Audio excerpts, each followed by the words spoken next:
رسول الله ربنا وبالإسلام أحيانا وعلمنا بأن نبقى لدين الله أعوانا تجمعنا.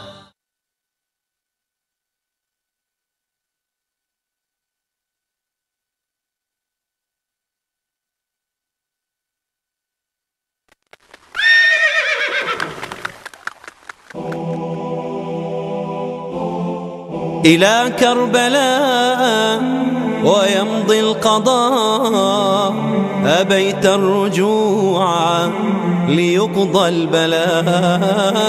إلى كربلاء ويمضي القضاء أبيت الرجوع ليقضى البلاء. طلبت المسير لسنة حق أردت لتحيا فكان الإباء.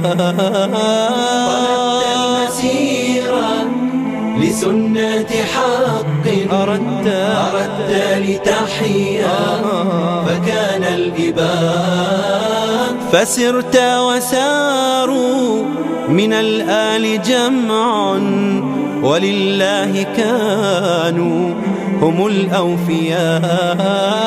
فسرت وساروا من الآل جمع ولله كانوا هم الأوفياء. وداعا وداعا وداعا وداعا وداعا وداعا وداعا وداعا أيا سبط خير الأنام رحلت شهيدا لرب السماء.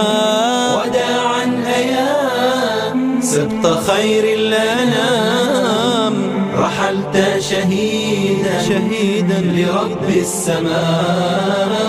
إلى كربلاء إلى كربلاء إلى كربلاء إلى كربلاء إلى كربلاء ويمضي القضاء. Часть вторая.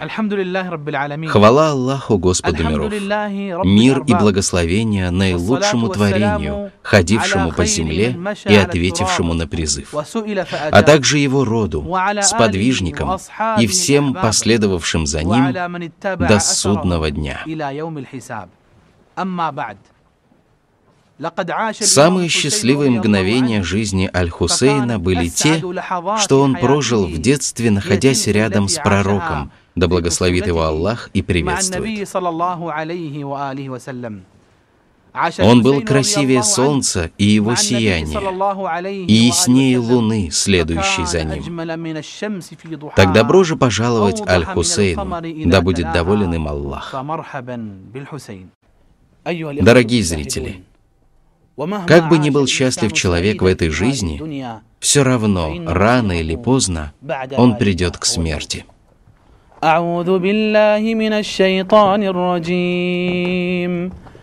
كل نفس ذائقة الموت وإنما توفون أجوركم يوم القيامة. Настало время прощаться с пророком, да благословит его Аллах и приветствует. Посланник Аллаха переселился к высшему сонму. Его оплакивали сподвижники. Вся Медина содрогнулась от плача. Они провожали посланника Аллаха, да благословит его Аллах и приветствует. Неужели умер Мухаммад? Да, ведь Аллах сказал, что он смертен, как и все остальные. Однако религия его не умерла. Аль-Хусейну надлежало продолжить путь. Не прошло со дня кончины пророка, мир ему и благословение, и 6 месяцев, как Аль-Хусейна постигло еще одно несчастье.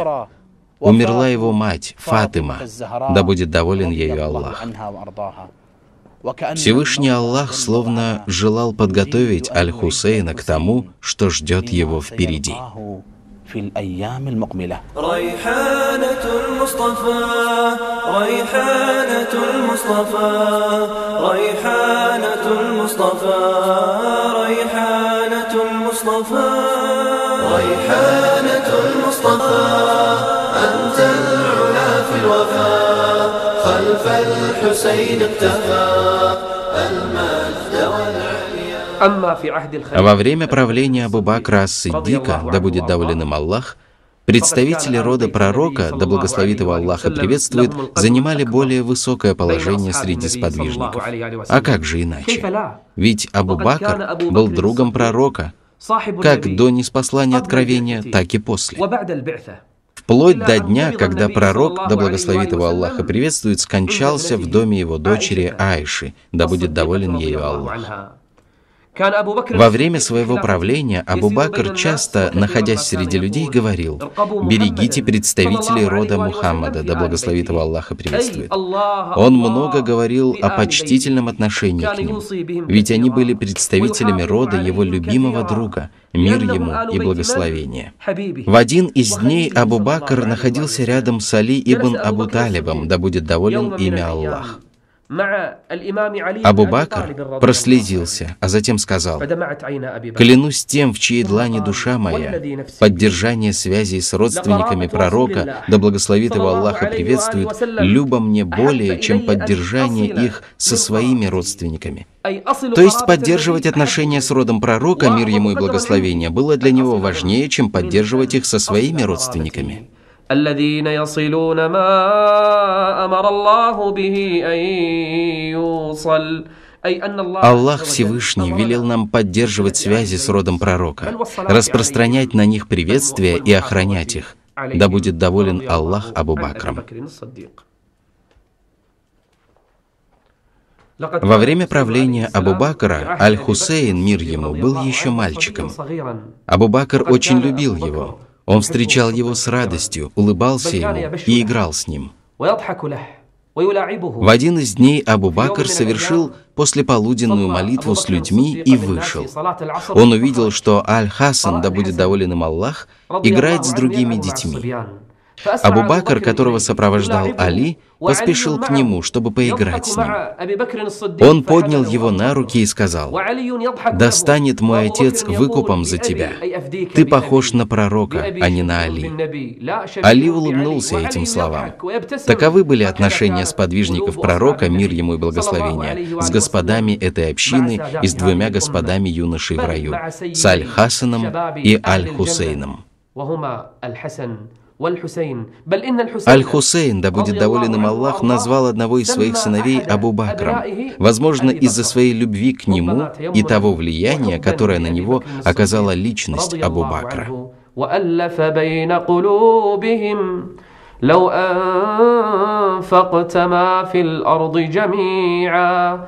لو أنفقت ما في الأرض جميعا ما ألفت بين قلوبهم ولكن الله ألف بينهم. Таково было отношение Абу Бакра к Аль-Хусейну, да будет доволен ими Аллах.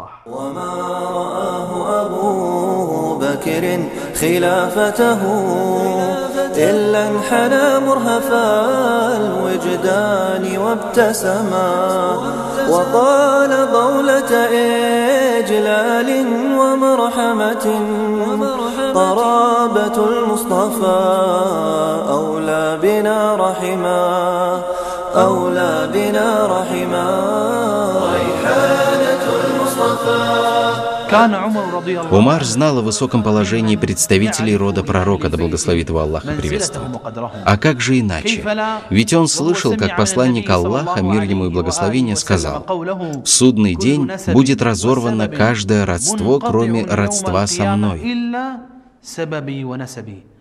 Этот хадис, который он услышал от посланника Аллаха, мир ему и благословение, побудил его обратиться к Али, да будет доволен им Аллах, чтобы посвататься к его дочери, Кум-Кульсум, дочери Али и Фатимы, да будет Аллах доволен ими всеми. Послушайте, как поступил Умар, да будет доволен им Аллах, когда Али дал свое согласие. Он направился в благословенную мечеть пророка и стал говорить: «Разве вы не поздравите меня? Разве вы не поздравите меня?» Люди спросили: «С чем, о повелитель правоверных?» Он ответил: с женитьбой на Кульсум, дочери Али и Фатимы. Да будет Аллах доволен ими всеми. Между Умаром и сестрой Аль-Хусейна, дочерью Али и Фатимы, Кульсум, состоялась свадьба. Она родила ему дочь, Рукайю, и сына Зейда. Зейд впоследствии гордился своей родословной и говорил: «Я сын двух повелителей». Да, ведь его отец Умар, а его дедом был Али ибн Абу Талиб. Родословная, словно над ней сияние солнца и свет утренней зари. Есть много случаев, рассказывающих о повелителе правоверных Умаре, да будет доволен им Аллах, и его зяте Аль-Хусейне. Один из них упомянул Аль-Хафиз ибн Хаджар в своем труде «Исаба» от Аль-Хусейна ибн Али, да будет доволен им Аллах. Аль-Хусейн рассказал случай, произошедший, когда он был маленьким. Он сказал: «Умар произносил проповедь с минбара пророка, да благословит его Аллаха приветствует». Тогда Аль-Хусейн подошел к нему и сказал: «О, Умар, слезай с минбара моего деда и встань на минбар своего отца». Умар, да будет доволен им Аллах, улыбнулся и сказал: «У моего отца не было минбара». Аль-Хусейн продолжил: «Тогда он посадил меня рядом с собой и сказал: кто обучил тебя этим словам?» «Никто», — ответил ему я. «О, сынок, а разве седина на наших головах не появилась только из страха перед Аллахом и страха за вас? Навести же нас и отужинай с нами».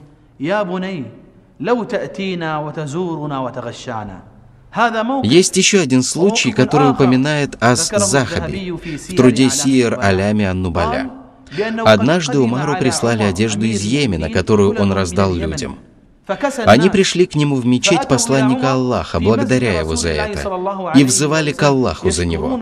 Однако Умар, да будет доволен им Аллах, сидел опечаленный между минбаром и могилой посланника Аллаха, да благословит его Аллаха приветствует.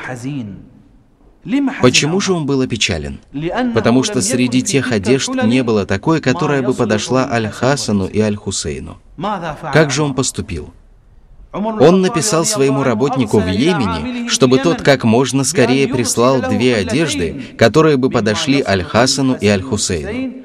Когда эти одежды были доставлены, Умар собственноручно надел их на внуков пророка, мир ему и благословение, и сказал: «Сейчас моя душа успокоилась». А я добавлю, что именно такой и должна быть искренняя любовь. Умар ибн Аль-Хаттаб, да будет доволен им Аллах, учредил ведомство, занимающееся выдачей жителям имущества из государственной казны. Ему предложили начать с себя. «Нет», — ответил он, — «относитесь ко мне соответственно положению, которое дал мне Всевышний Аллах». Тогда его спросили: «С кого же нам начать тогда?» «Начните с рода посланника Аллаха», — ответил Умар. То есть для Умара они были самыми благородными людьми, с которых и необходимо начать при распределении имущества. Он начал распределять имущество среди людей, начав с представителей рода пророка, мир им и да будет доволен ими Аллах. После этого он постановил выдать отдельный дар всем сподвижникам, которые участвовали в битве при Бадре. Он выдал им всем по 5000, и такую же сумму он дал и Аль-Хасану, и Аль-Хусейну. Некоторые ему возразили, однако они не присутствовали при Бадре, на что он ответил: «Я дал им эту сумму из-за положения, которое они занимают, из-за величия их достоинств и джихада, который вел их отец». Умар уважал занимаемое ими положение и их права. Повелитель правоверных Умар ибн Аль-Хаттаб, да будет доволен им Аллах, во время выдачи материальной помощи предпочитал Аль-Хасана и Аль-Хусейна своему сыну Абдуллаху. Однажды сын Умара Абдуллах пришел к отцу и сказал: «Отец, во время выдачи дарений ты предпочитаешь мне Аль-Хасана и Аль-Хусейна. Возможно ли, чтобы ты выдавал мне столько же, сколько и им?» Умар ответил ему: «Сынок, если бы твой отец был подобен их отцу, то есть Али, а твоя мать их матери, то есть Фатиме, и твой дед был бы подобен их деду, то есть пророку, мир ему и благословение, то я бы дал тебе столько же». Умар не считал Аль-Хасана и Аль-Хусейна равными другим сподвижникам пророка, да благословит его Аллах и приветствует. Аль-Хусейн назвал одного из своих сыновей Умаром, ведь внук пророка и Умар ибн Аль-Хаттаб любили друг друга. Да будет доволен ими Аллах. Умар ибн Аль-Хусейн, радiyallahu анху ва ан абих.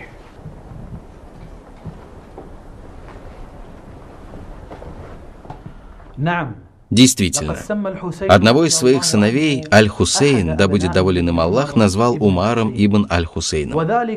Он сделал это из благодарности к правителю правоверных Умару, так как этот великий человек, по милости Аллаха, принес много блага представителям рода пророка в целом и представителям рода Аль-Хусейна в особенности.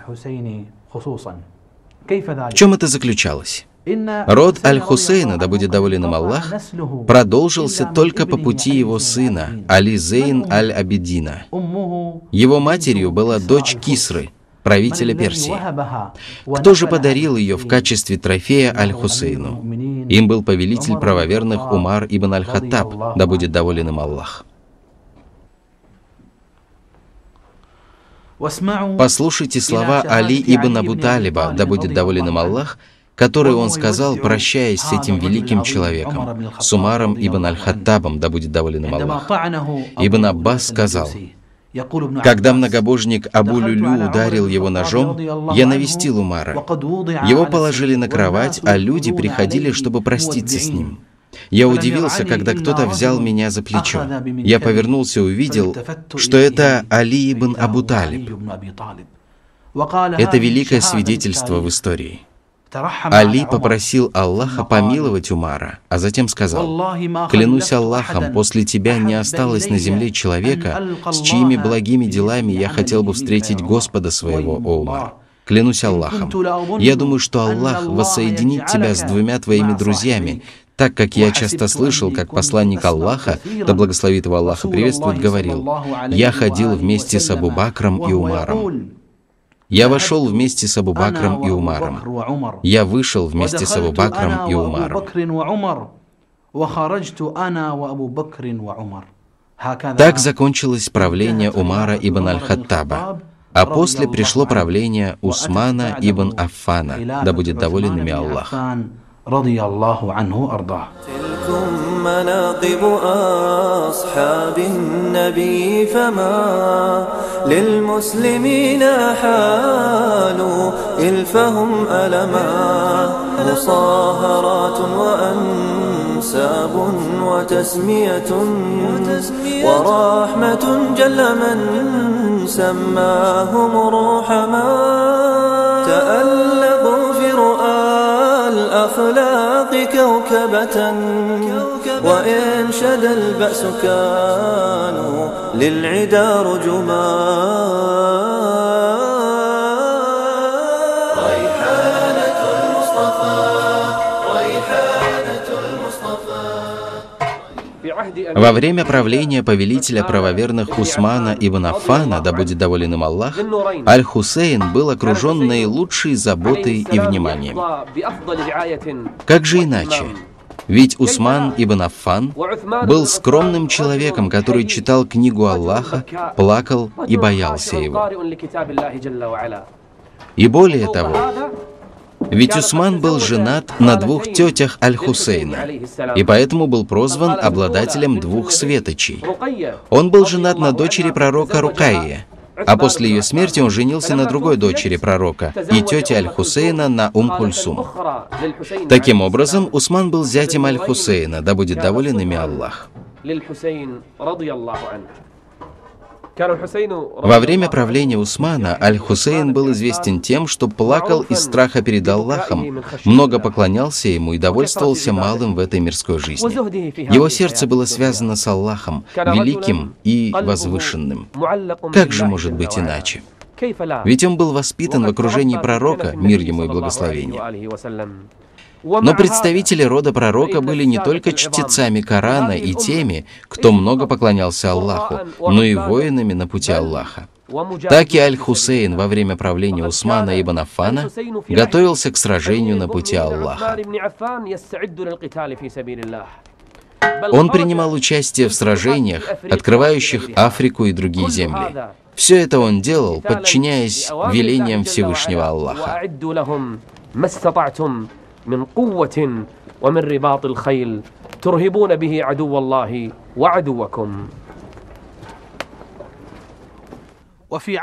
Время правления Усмана ибн Аффана было временем открытия новых земель, среди которых была Африка. Однажды Усман ибн Аффан побуждал людей в мечети пророка, мир ему и благословение, присоединиться к войску, направляющемуся в Африку. Там присутствовали видные сподвижники: Абдуллах ибн Аз-Зубейр, Абдуллах ибн Умар аль-Хаттаб, Абдуллах ибн Джафар, и вместе с ними были внуки посланника Аллаха, мир ему и благословение, Аль-Хасан и Аль-Хусейн. Они также принимали участие в сражениях в Африке. Войско покинуло Медину и направилось в Фустат. Затем мусульманские батальоны прибыли в Бурку, а потом в Триполи. Их целью было очищение тех земель от римских оккупантов, которые изнурили жителей налогами и плохим отношением, в дополнение к унижению и гнету. Также они ставили своей целью распространение ислама и послания Мухаммада, мир ему и благословение. Что же произошло в тех битвах? Между мусульманским и римским войсками состоялось сражение. Победа досталась мусульманам, а римляне были разбиты. Много их воинов погибло, включая и их предводителя, правителя Византии. Мусульмане одержали великую победу. Они приложили все свои силы для завоевания Африки. Как же может быть иначе? Ведь с ними были видные сподвижники, а также Аль-Хасан и Аль-Хусейн, внуки посланника Аллаха, да благословит его Аллах и приветствует.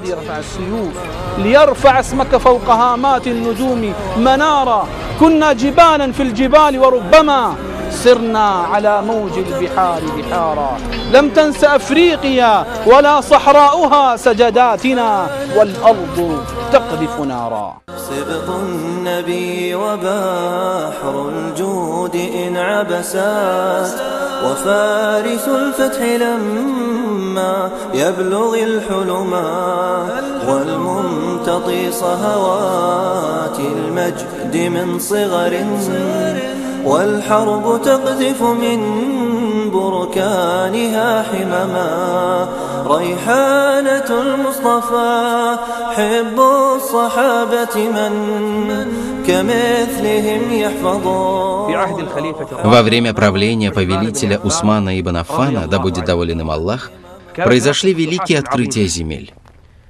Усман ибн Аффан пожелал завоевать восточные земли, провинцию Табаристан. Он объявил людям, что они пойдут в эти земли и по милости Аллаха завоюют их.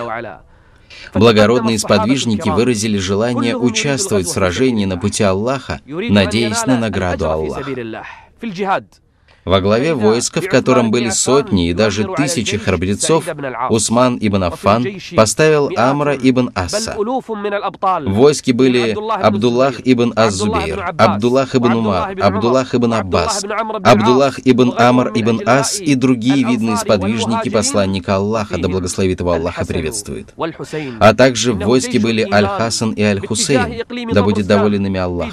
Это войско веры, возвышая знамя единобожия и сотрясая землю возгласами «Аллах велик, нет Бога кроме Аллаха», двигалось на Табаристан, что располагался на востоке.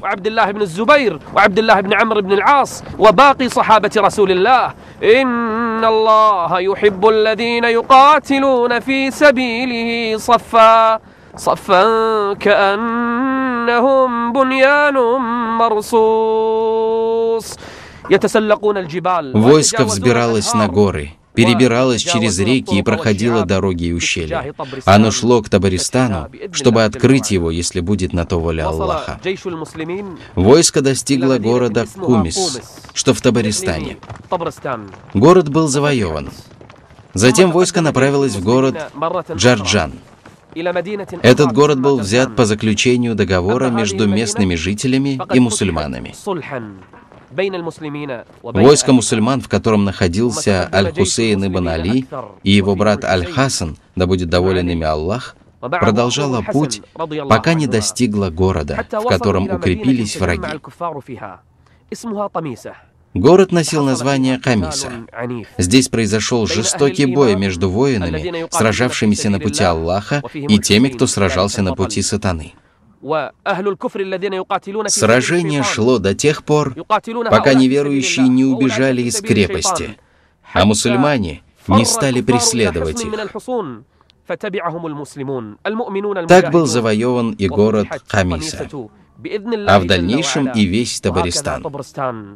Эта огромная провинция была открыта по воле Аллаха посредством джихада верующих.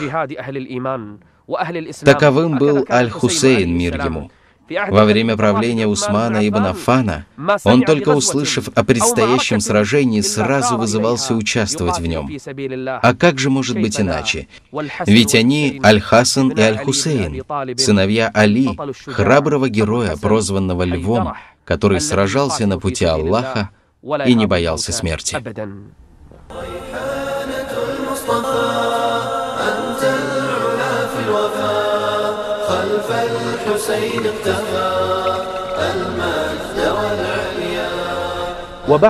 Настала великая смута, которую возглавили завистники и невежественная масса из разных племен.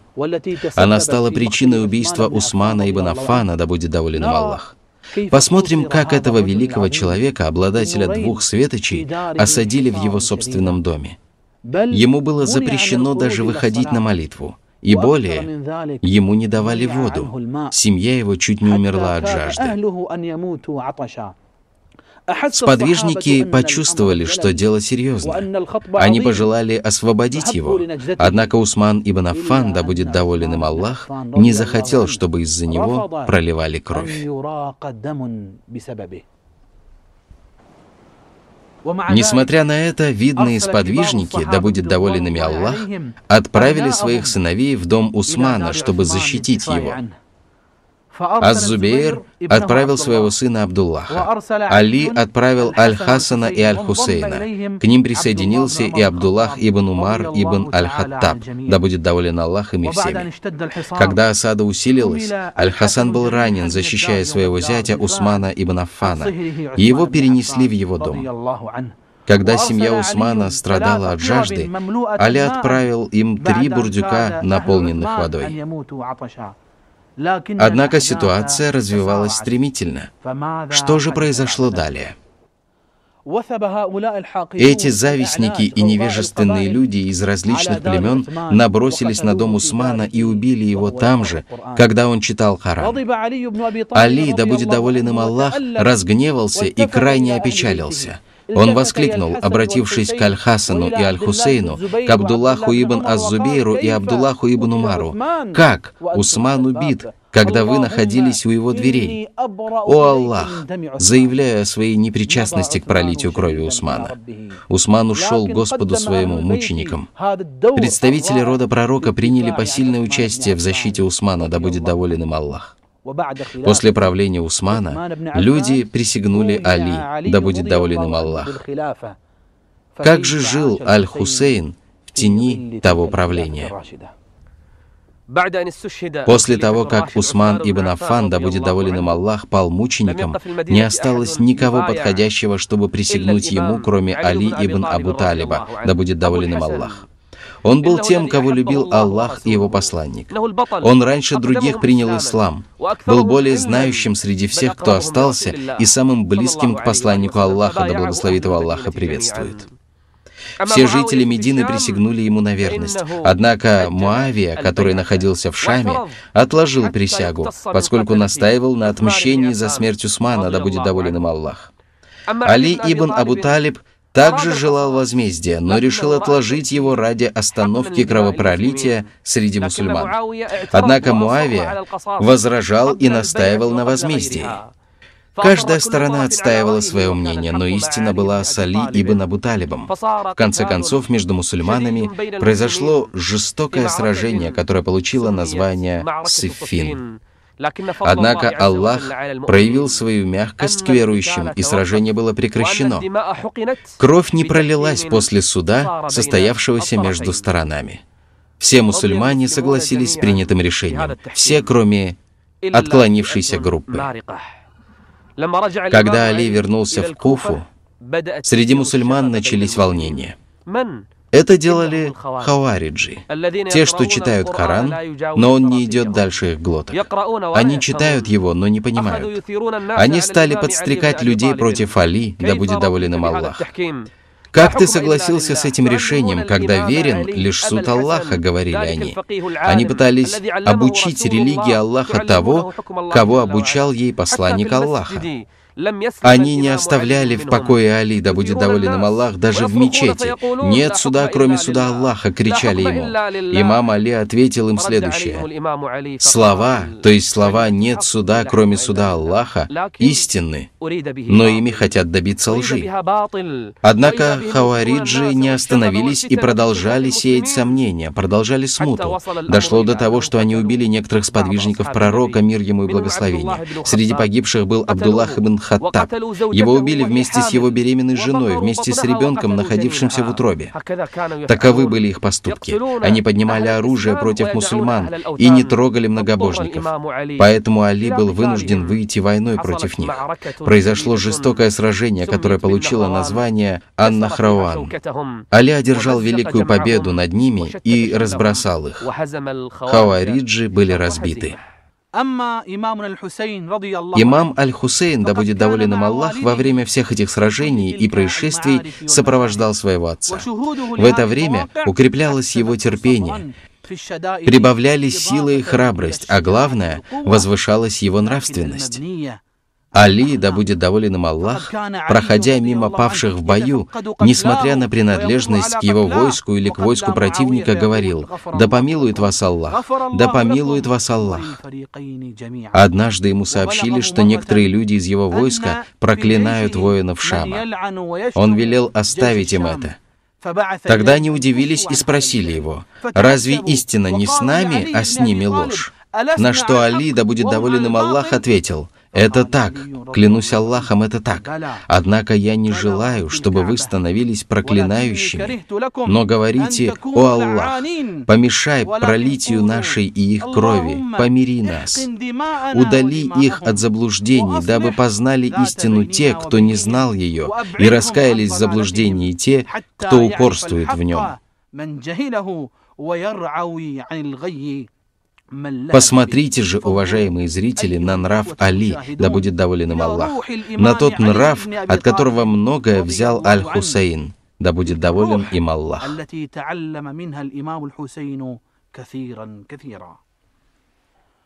После битвы Ан-Нахраван, в которой было убито много хавариджей, наступило относительное спокойствие. В это время трое хавариджей встретились в Мекке и задумали совершить страшное преступление — предательски убить Али ибн Абу Талиба, Муавию и Амра ибн Аса, да будет доволен ими Аллах. Преступник Абдуррахман ибн Мульджим убил Али ибн Абу Талиба, да будет доволен им Аллах, когда тот направлялся для совершения утренней молитвы. Его ударили отравленным кинжалом. Али ибн Абу Талиб, да будет доволен им Аллах, перешел в последнее пристанище вместе с пророками, павшими мучениками, правдивыми мужами и праведниками, и как же прекрасны эти спутники. После правления Али ибн Абу Талиба, да будет доволен им Аллах, настало время правления Аль-Хасана ибн Али. Что же произошло во время его правления?